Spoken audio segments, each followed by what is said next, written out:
live. there. We're live. Permian Basin International Oil Show. I'm Janie Snelson.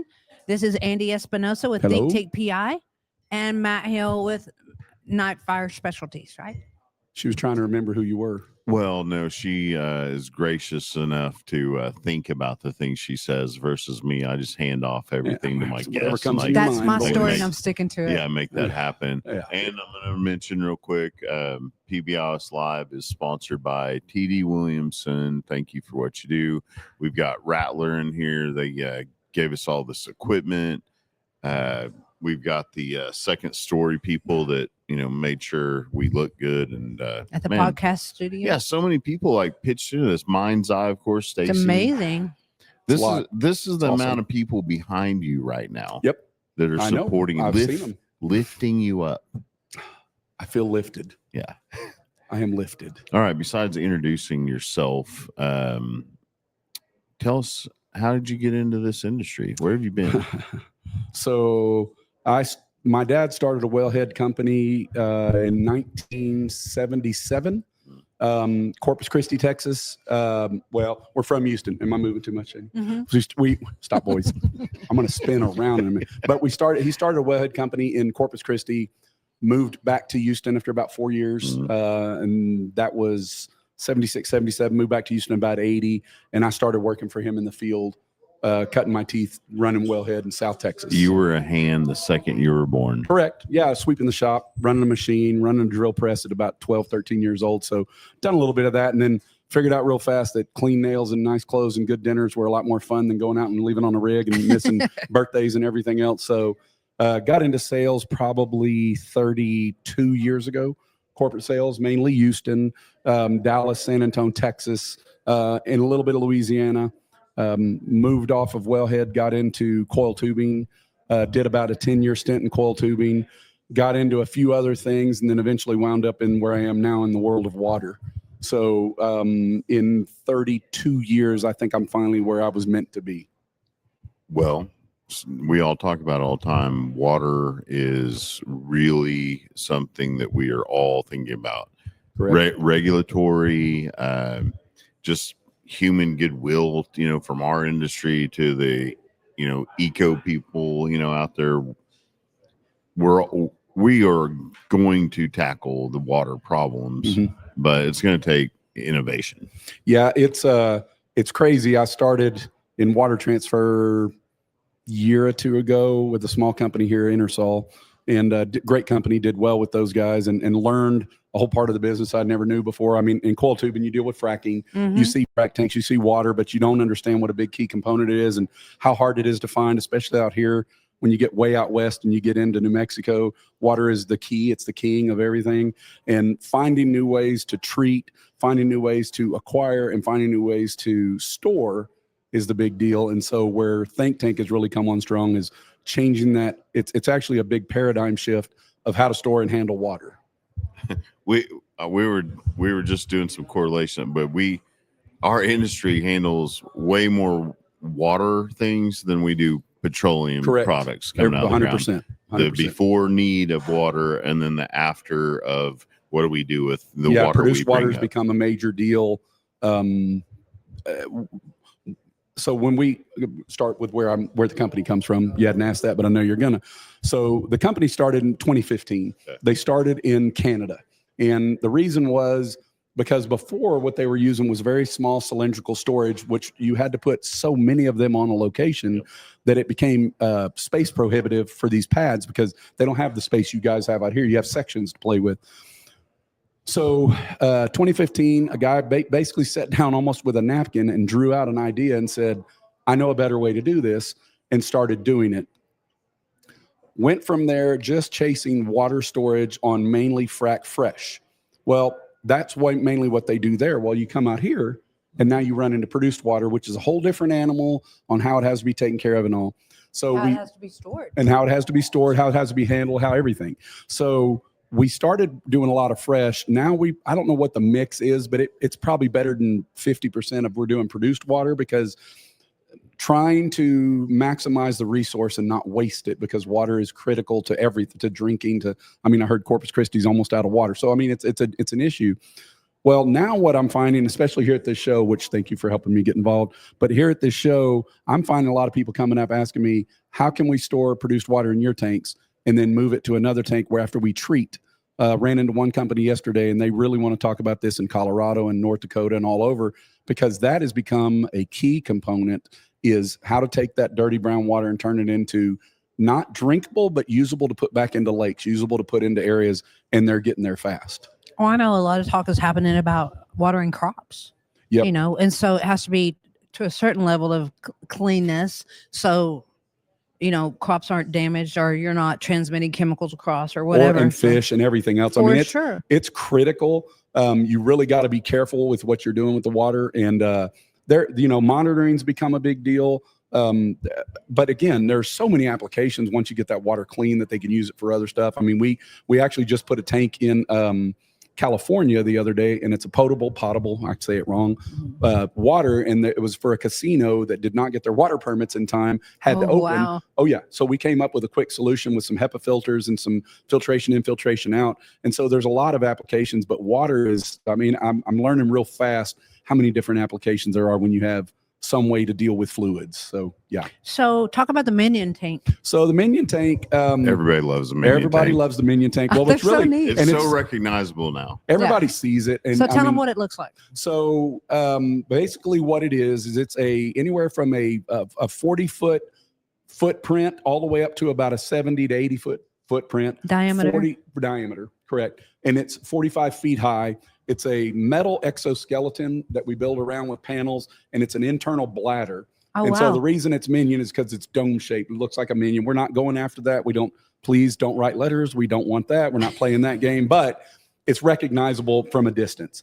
And what it does is it maximizes how much water you can hold on a small footprint. So that's the Minion. You can tell it, you can see it from a long way off. You know what it is, and there isn't another like it. And it's so, and I've dealt with these, with the fire suppression stuff, your tanks are going to be very vital to what I'm doing too, by the way, but they're so mobile. I mean, it's shocking just how fast you can put them up and take them down. So if you come out here and look at this tank, if y'all been out there, I know you've been back, but if you come back and look, so everybody, the question I get the most is how much water can you hold in this? Okay. So that tank out there is 10,000 barrels of fluid. So they ask you, they're always looking, they're going, did you put it up? And we're like, yes, we did. How long did it take? And I go, give me a guess. And they're all like 8, 10, 12 hours. That was 3 hours to rig up. Now, Wow. Not every time. I mean, it's perfect environment. It's flat concrete. We can do it. But realistically, 6 hours, we can rig that thing up with a 4-man crew, 2 pieces of equipment, and that's it. So it's very portable. We can put it in a sea can and move it. We can move it across the road. It is a permitted load, but we can put it anywhere. And as of right now, we have 105-ish tanks from Canada all the way down to South Texas. We've had some requests to go outside of the states. The bulk of it is here right now. I mean, we're running, I think we're over 70 tanks out here, mainly in, Permian, New Mexico. Mhm. We've got some working in Oklahoma and other places. So you're absolutely right. So one of the places I'm trying to take the company, they brought me on as business development. So I'm really trying to push into your market, because I know when they do a lot of these air tankers and all, and they need to store whatever the red fluid is, there is an application there. So it's any fluid. Well, we're going to get rid of the red fluid because we've got so many eco-friendly applications now. If you got But liquid, I'll store it. What I'm excited about is our energy industry is a data industry as Right. well. Very much, So 100%. the data centers are coming, and a lot of them are going to be natural Have gas, turbine, BESS. So a lot of lithium-ion battery systems out there. But I hear it over and over and over again from local fire departments.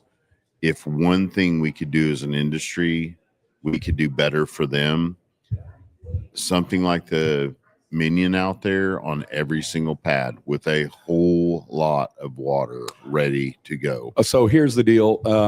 Just energy storage, water storage on every pad. Well, with those tanks now, we started with a 3600. It's a smaller tank. We don't use them as much anymore because the volumes have increased quite a bit on these fracs. So we came out with a 65, which is used quite a bit. 10K is our middle of the road. 20K is our biggest. And we're currently working on designs for larger. I won't say how much, but we're working on larger. So we're trying to adapt with what the industry is. And on those, I know, because I know when you have a lithium fire, you have big problems. And so it takes a lot of fluid. So we're working on more. We do use these for farm type system, and they're modular, so we can connect as many as possible. So it doesn't matter. They're plug and play. So yeah, your industry, you're talking my song. So we're going to do a lot of networking we'll together. talk after this. Janie knows a lot of people asking about a lot of water questions down For here. sure. I mean, We've talked quite a bit about this. She's been tied into, I mean, she knew we were going to have water problems before we knew we were going to have water I actually problems. hosted the first water conference in the Permian. Yeah. Through AADE. And I was a gonna little get much early, more but involved. still had it on there. Yeah. You know. Well, and it comes up at all the stuff I do in Houston. I mean, that For is sure. everything's about water now. So Is there anybody that comes so to, it should be. We can't exist without it. Sure. Is there anybody that comes to mind that you guys can think of right off the top of your head that is the best right now at recycling our water into almost like drinking water? Anybody yet? You know, that's a moving target, and it changes and changes. The problem with M&As nowadays, you can't keep track of who's who anymore, and they move so fast. I mean, I had a guy come yesterday, and they're not using chemicals to treat water anymore. They're using filtration, nanotechnology, all kinds. So our technology, and I told someone this the other day, I had a guy from Minnesota come by, and I said, our industry is more innovative than medical than anybody else. Yeah. And these guys are figuring out ways to clean water, drop solids, change that pH of water, and change the composition without using chemical, and they're doing it with filtration.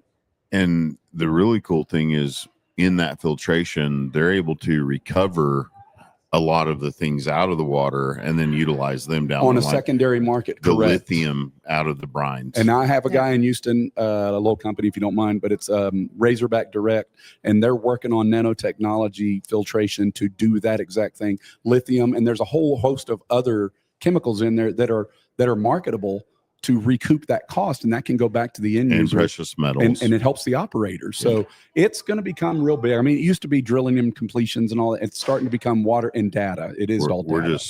We're just science solution 100%. provider. Yeah. That's all we are. Are y'all doing any storage of potable water? Yeah, now we are. The one tank we just did out in California, and it's a small operation.